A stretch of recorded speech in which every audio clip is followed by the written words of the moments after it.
Hey there, mga my loves, Leo. Thank you so much for always being here with me in this channel, babe. So before we start your reading, let me just make bati muna everyone. Hi and hello there, new subscribers. My name is Yan. Welcome at sa ating mga returning viewers. Thank you sa inyong walang sawang love and support. At yun nga, kung hindi niyo pa knows, may pa po tayong other channel. Link is down below sa ating description box. Kaya kung interesado kayong tumambay dyan din, pwedeng-pwede kayong tumambay dyan mga babe. So just take only what resonates. And yun nga mga babes, no, wala tayong gender. Kaya naman, babae, lalaki, LGBT, lahat welcome. Pwede rin pong switch yung mga roles dahil possible talaga magkapalit-palit dito yung mga roles dahil isa itong general reading. And at the end of the day, palagi po kayong may free will na free nyo pong gamitin anytime, anywhere. And yun nga mga babes, no. Kung meron ditong cross-watcher si Leo, welcome ka din. At kung merong Leo placement sa kanilang natal / birth chart, welcome din kayo. Excuse me, no? So let's go ahead and check these messages right here for you, Leo. Excuse me. So, Archangel Michael, thank you so much together with the angel guides. Okay, what do we have here for Leo, please? What does Leo and what does Leo needs to know? Angel guides and Archangel Michael. Can you please show me messages for Leo, please?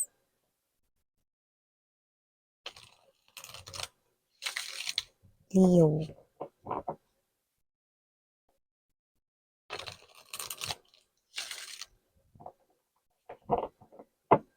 Okay, so let's go ahead and check this mga mensahe para sa iyo, Leo. So, Leo, guys, you have here the energy of the Eight of Wands. Nandito din for you, guys, the High Priestess energy.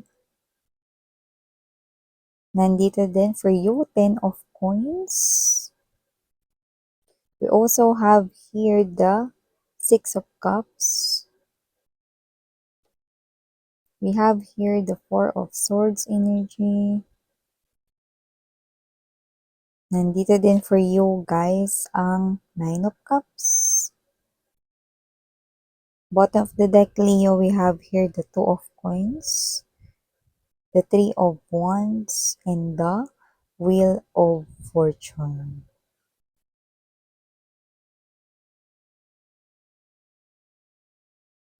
Sa future, nakikita ko dito na mapapaikot mo ang iyong pera to the point na may mga investments ka rito, no, na posibleng papasukin at nakikita ko rito na magiging epektibo yun, like magiging successful yon mga babes, no, kaya kung ano man yan, posibleng dyan na rin talaga kayo makapagsimula rito. I'm seeing you right here, no, na parang namamangka, na fishing dito, no, at nakikita ko rito na kung ano man itong mga mabibingwit ninyo, no, nakikita ko na ito ay pang matagalan, no, with the Wheel of Fortune blessings. Yan. So, nakikita natin yan, Leo, sa inyong energy at masistrengthen yan ang inyong pananalapi and at the same time, nakikita ko rito na mag-iiba na yung life mo, no, like may mga taong naririnig tayo dito na nagsasabi sa'yo, no, na iba na talaga si Leo ngayon. Iba na talaga yung datingan ni Leo. Noon, itong tao na to, ganto-ganto lang siya, no, yan. So, may mga maririnig kayo na comparison, no, pero complements iyon, no, like hinahangaan ka nila, no, at ito ay malaking mensahe sa iyo future or hinaharap, Leo, may mga opportunities rito, no, na tatambad, no, sa inyong harapan, no, at nakikita ko rito na ito na yung magiging Ten of Coins energy mo, no? Yun talaga rito, masasabi mo na talagang yumaman ka na, wealthy ka na, rich ka na, no? Sinikita ko dito, no? But you will remain silent. Yan, no? Hindi mo yan ipapakita, no? Maybe ikaw to na simplihan pa rin yung suot mo. Hindi ka pa rin ganun ka-obvious na mayaman ka na, no? Pero darating ka talaga sa point, no? Na hindi mo rito ipagkakalat yan pero nagsusumigaw ang success mo. Leo, 'no? At meron akong nakikita rito na parang meron ka ritong tinatrabaho 'no, iba pa 'to. Meron ka ritong mina-manifest 'no, at yung iba it could be anything naman, pero yung iba puwedeng travel. Travel 'yan sa ibang bansa, ibang lugar 'no, at nakikita ko rito na mukhang kumpleto na ang iyong ipon galore at mukhang ready ka na 'no, para i-set kung ano man or kailan man 'yan. Leo. So, nakikita natin dito mga babes kung sino-sino man yung mga energies, no, na makaka-resonate dito, no, yung dream travel ninyo ay mangyayari na this year, 2025. Yan, no. At mukhang nakikita ko dito na marami-rami na rin, no, ang matatapos na ang inyong agony, ang inyo ritong paghihirap na inyong kalooban, no, dahil may mga makaka-move on na ng tuluyan. Graduate na kayo 'no, sa pag-iisip sa inyong ex 'no. At kapagka mababanggit ng iba ang pangalan ng ex mo in the future, wala ka ng mararamdaman, "Uy, parang wala akong naramdaman na pain na hindi ko na siya iniintay. Hindi na ako in love sa kanya, naka-move on na ako. Uy, hindi na ako galit, naka-move on na talaga ako." Yes, you will be fully healed right here, Leo, and you will definitely, hindi mo yun agad-agad manonotice, no? But you're gonna hear his or her name once again at dun mo marirealize na you're no longer attached to them or you're no longer attached to the pain, no, that the person caused you. Kaya naman kung sino man yung mga energies na yan, congratulations! Dahil kayo ay makaka-move on na. At yung iba nakaka-move on na sa kanilang mga past traumatic experiences. So nakikita ko dito na mas mai-enjoy mo na yung life sa mga susunod na mga buwan at mga taon here for you. Yan, no? So, meron ako nakikita rito, may nag-o-observe sa inyo peacefully. Like, wala talaga kayong ka-clue-clue na inoobserbahan niya kayo. But it's okay. It's not a negative energy. Actually, it could be your boss. It could be the someone na posibleng mas higher rank sa inyo. Could be in a workplace setup, no? Or could be someone na posibleng kasamahan mo sa trabaho with mas mataas yung posisyon. Okay? So, kung sino man ito, this person right here could be watching you, but more likely it is because ikaw yung mas nakikitian, bulol, nakikitaan niya Leo ng potential. So, show him or her what you've got, no? And take him or her to that spot wherein mas i-prove mo sa kanya that you are definitely deserving of that something, no? Na posibleng may bakante palang posisyon na mababakante. So, naghahanap na itong tao na 'to ng posibleng mailagay do'n, lumuklok do'n, maluklok do'n 'no, at mukhang ikaw yung kanya ritong, napupusuan para do'n sa posisyon na 'yun. Kaya naman, okey, alam mo man 'yan or hindi, alam kong makukuha mo 'yan. Bakit? Kasi nakikita ko rito na iniingatan mo ang iyong trabaho at mahal mo yung trabaho mo. Eh, yun lang sapat na yun 'no, para mas maging inspired ka, 'yan 'no, ayan. And also nakikita natin dito ha, ito hindi 'to para sa lahat 'no, pero parang meron makukuha rito yung energy na hindi pala leave 'no. At nakikita ko rito na 'pag nakuha niyo 'yan 'no, kumpleto niyong makukuha yung, with pay ninyo 'no na leave, 'yan 'no, like wow. Kaya naman mga babes 'no, mati-turn 'yan into cash, yun yung nakikita natin dito 'no. So that's a very specific message but you know, just take how this resonates 'no. So maliban diyan, nakita rin tayo dito ng energy, someone here wants you.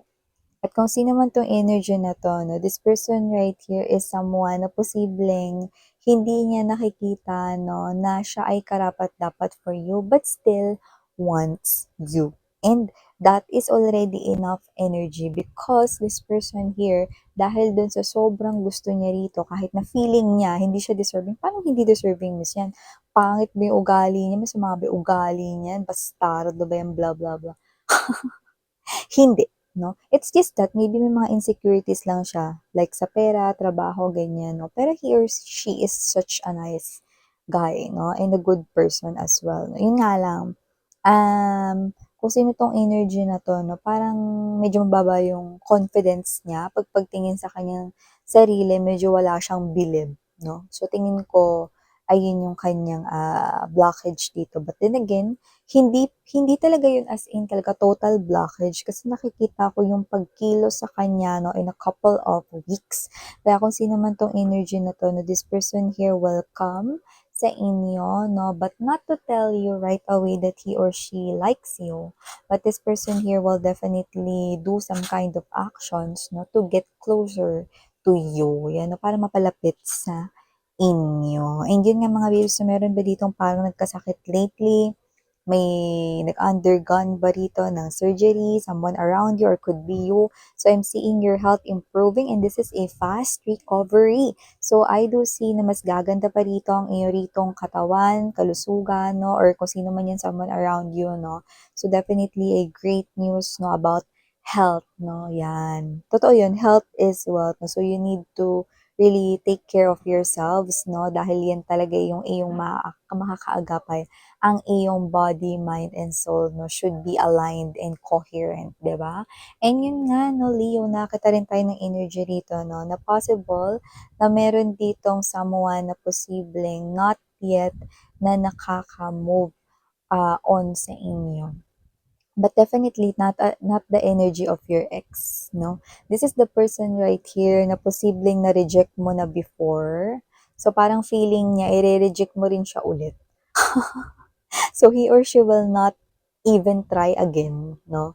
Pero this person right here, nakikita ko na hindi pa rin siya nakaka-move on doon, no? Hindi dahil sa hindi niya matanggap na nireject mo siya, okay? Kundi hindi niya rito ma-accept yung fact na wala siyang chance sa iyo. Maybe not your type, maybe someone na wala ka talaga ma-feel, may ganun kasi, no, minsan. Pero yun nga yun, Leo, no? This person here keeps on thinking about you, especially pagka wala siyang ginagawa. Ayan, no? So, maliban dyan, nakita rin ako dito ng energy that you will be quiet lang sa mga movements na gagawin mo, no? Wala kang dapat pagsabihan. Hindi dahil sa ito ay baka ma-jinx or hindi mangyari or hindi matuloy, kundi mas maganda lang rin yung tahimik ka, no? Not everything is kailangan sabihin, especially yung mga specialties mo. Okay? Yung kung ano yung kalakasan mo, kung ano yung mga bagay rito na parang valuable tips or ideas para sa'yo, don't spill it with other people. Don't tell it to others, even to the closest people in your lives. Why? Because even the closest people can be your enemies. Pwede mo silang maging kaaway, no? And I'm seeing right here that it's not far from backstabbing if meron kang pagsabihan dito. And what hurts most is that this is one of your closest in your life, 'di ba? So ganun talaga minsan nagiging ganit ang isang tao lalo na kapag ka napaka-powerful ng information na nalaman niya, no? Kaya naman, keep quiet, 'di ba? Huwag niyong sabihin yung mga susunod ninyong movements, huwag niyong sabihin yung mga strengths ninyo because pwede yang magamit sa inyo at mabaliktad ang sitwasyon. Okay? That message is strongly sa inyong future, not yet happening right now. Okay? So this is something here that dapat mong tandaan. Okay? Hindi lahat kailangan sabihin, no? So, yun. And also, no, last but not the least message right here for you, Leo. You will receive a lot of blessings right here. Small blessings that you will be grateful. And because of that, no, yung mga maliliit na mga blessings na binibigay sa inyo ni universe, no, ay magiging malalaking blessings na, no. So, be more grateful sa lahat ng mga nare-receive mo everyday, yung mga small good news, hindi naman as in grandioso or whatever, no. Nakikita kong lalaki ng lalaki yan at yung mga darating na mga biyaya, no, ay posible na yung mga biggest wish at yung mga tina-target mo na mga goals na mangyari sa inyong life. So, yeah, ito yung mga mensahe para sa'yo, Leo. Muli ako ang inyong Yana o ni Yana Nuna. Thank you so much. And please do check out other channel. Link is down below. Diyan nag-upload din tayo ng collective readings for all signs. Kaya naman, ano pa, see you there din kung gusto nyong tumambay din doon. So, ito muli, no, iwan ko sa inyo yung mga mensahe. You can claim it if you want or you can use it as your guidance. Sarang iyo, love and light. Annyeong.